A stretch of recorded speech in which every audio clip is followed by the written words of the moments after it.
This tiny gray box costs more than a Lamborghini, takes 4 years to get, and right now, it's deciding who wins the entire AI race. And it doesn't have a single chip inside. I'm serious. Everyone thinks AI is about ChatGPT and NVIDIA. They're all wrong. The real war is being fought over a piece of 1880s technology sitting in a swamp in New Jersey. And because of it, an acre of mud just sold for $615 million. In the next few minutes, I'm going to show you how an air conditioning company just beat almost every software company on the planet, why the 5 biggest tech giants are dumping $700 billion into steel and cement, and why the smartest venture capitalists on earth are completely locked out of the biggest opportunity of our lifetime. Stick around, because once you see what's really powering AI, you'll never look at this industry the same way again. Let's get into it.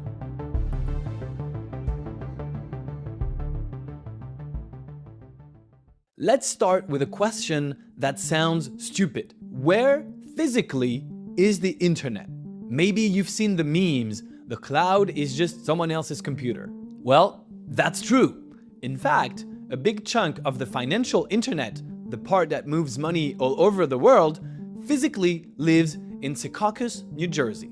It's a swamp. And until not that long ago, Secaucus was the largest pig farm in America. 250,000 pigs at its peak, outnumbering the humans 16-1, eating New York City's restaurant waste. The trains rolling past used to shut their windows against the smell. But today, the pigs are gone. In their place, fortress data centers. And the town is doing the exact same job it did in 1940, taking in what New York produces and metabolizing it. It used to turn food scraps into bacon. Now it turns trade orders into money. That is the cloud. It was never a cloud, it's a concrete box in a swamp bolted to a power grid that was designed for a world that no longer exists. And the boxes being built now are a different species. A single hyperscale AI building needs around 20,000 tons of steel. The skeleton weighs as much as 2 Eiffel Towers. America will need roughly 1 million tons of cement by 2028 just for these facilities. One rack of NVIDIA's latest chips draws 100 kilowatts, and if the cooling fails, you have about 75 seconds before the hardware starts destroying itself. These are industrial plants. Jensen Huang's own phrase for them is AI factories, and he is being literal. Now, put the money against the physics. Google is spending around $180 billion this year, nearly double last year. Amazon about $200 billion. Add Microsoft, Meta, and Oracle, and you get that $700 billion figure, committed in a single year to buildings. But the equipment those buildings need is on a multi-year waiting list. Power transformers, 2.5 years on average, up to 4 for the largest. High voltage circuit breakers, 3 years. Even the diesel backup generators run 2 years. In the biggest markets, just getting permission to plug into the grid takes around 4 to 7 years. In Northern Virginia, the utility literally paused new connections. So, the scarce thing in AI is no longer intelligence or chips or even money. It is plain old power. Which is why data center vacancy in North America just hit 1.4%, the lowest ever recorded. This is why 3/4 of everything under construction is already leased years before it opens, and why an acre of swamp lawn can sell for $6 million an acre. The constraint on artificial intelligence and all the hot startups that come with it is really just plumbing. And so if plumbing is the bottleneck, who is getting rich? Meet Comfort Systems. It is a company from Houston that installs heating, cooling, and electrical systems. It has no AI product, no VC funding, no model, and definitely no API. It is, in the most literal sense, an air conditioning contractor. Last year, its revenue grew about 30% to $9 billion. Its earnings per share grew 98%. Its order backlog nearly doubled to almost $12 billion. They've essentially already sold the next few years of work. Those are numbers a hot software company would brag about, produced by, well, an air conditioning contractor. Comfort System isn't alone either. It is part of a cohort, and the whole cohort kind of looks like this. EMCOR, an electrical and mechanical contractor, watched its data center backlog roughly double to a record. Vertiv, which builds the power and cooling guts of these facilities and also co-engineers the thermal systems for NVIDIA's newest chips, reported orders up 252% in a single stretch as rack densities exploded. Caterpillar, yes, Caterpillar is doubling output of the giant engines that back up these buildings. Quanta builds the grid connections. Eaton just paid $9.5 billion for a thermal management business. And behind all of them sit the power companies. Constellation, Vistra, Tallinn, suddenly the most strategically important firms in technology. Think about what the market scoreboard looked like in the 2010s. The best performers were software, asset-light, infinitely scalable, gross margins in the 80%. The scoreboard of the mid-2020 has HVAC installers near the top. Perhaps the VC pick and shovel cliché finally came true in the most literal way possible. So, if this is where the value is pooling, who funded it? You may have heard of a company called Crusoe. They started out capturing waste gas from oil fields to power computing and pivoted into building AI data centers. They are the ones physically constructing the first campus of Stargate, the giant OpenAI infrastructure project in Abilene, Texas. Founders Fund backed them, NVIDIA backed them, and tons of other VCs. Roughly $4 billion of venture money raised across the company's entire life. A genuine VC success story. Now look at the financing of that one Texas campus. $11.6 billion from OpenAI, most of it debt, and a lot of it from Blue Owl, a private credit firm. So let's confirm. One building required nearly 3 times more capital than every venture round in the company's history combined. The VC equity everyone celebrates is a thin sliver riding on top of a mountain of debt. The venture capitalists own the story, but it looks like the credit funds own the asset. And that pattern is now the whole industry. These buildings are financed like pipelines and toll roads, project debt, private credit, special purpose vehicles. The names writing the biggest checks in AI infrastructure are Blue Owl, Apollo, Brookfield, and sovereign wealth funds. Even the hyperscalers themselves have flipped. They issued $121 billion of bonds last year and, for the first time, hold more debt than cash. In fact, Barclays thinks that Meta's free cash flow drops around 90% this year. They believe the richest companies on Earth are just going to keep borrowing to build. But strangely, in 2024, while AI's hunger for electricity was exploding, global venture funding for energy startups fell to a 4-year low. Demand for power? Straight up. Venture money for power? Down. That's weird.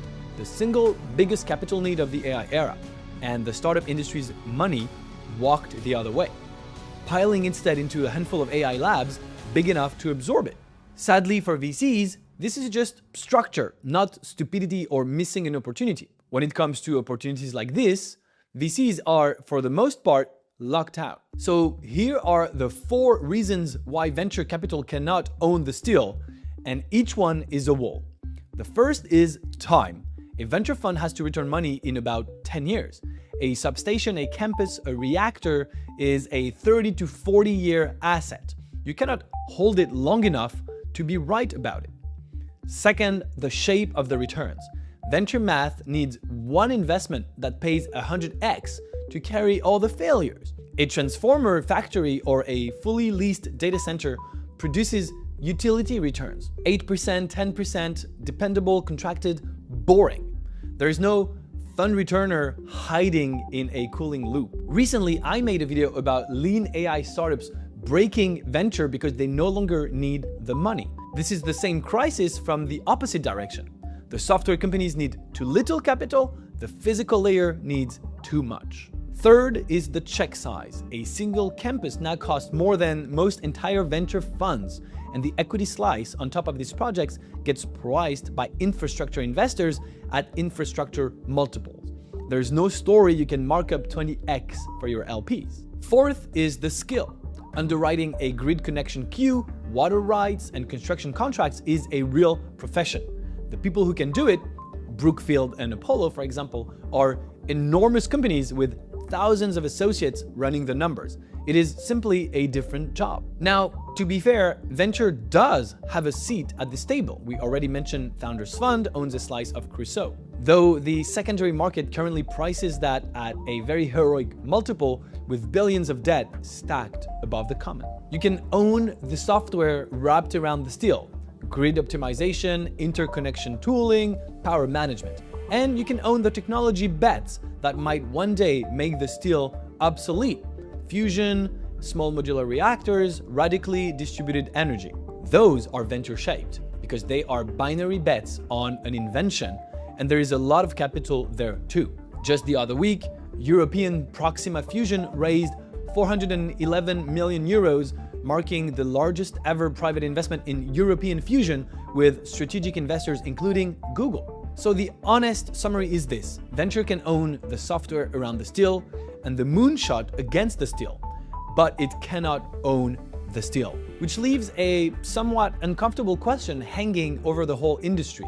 If the durable value of the AI era pulls in power, land, and construction, asset classes any pension fund could have bought through a boring infrastructure vehicle, what exactly is the startup economy's claim on the biggest technology boom ever recorded? The labs at the top and the application layer at the surface. Everything in between belongs to people in hard hats, in people who price debt. But before you conclude that the future belongs entirely to electricians, let me add one thing. Bottlenecks attract capital, and capital dissolves bottlenecks. Transformer factories are being expanded right now. Every stat in this video is an invitation for someone to build supply. And we have run this exact movie before. In 2000, the equivalent boom was fiber optic cable. Companies spent fortunes wiring the planet for an internet that was absolutely real. Almost all of them went bankrupt anyway. There was too much fiber, too soon, and the value went to whoever bought it later for 10 cents on the dollar. Today's record backlogs are tomorrow's overcapacity if demand so much as pauses. There's also a nastier version of that risk, and Jim Chanos, the short seller who caught Enron, has been pointing at it specifically. The buildings last 30 years, but the hardware inside them is obsolete every 2 or 3 chip generations. A 10-year-old air-cooled data center is already functionally a stranded asset. The landlords may be depreciating their building far slower than physics depreciates them. And all of it leans on one assumption, that compute demand keeps compounding.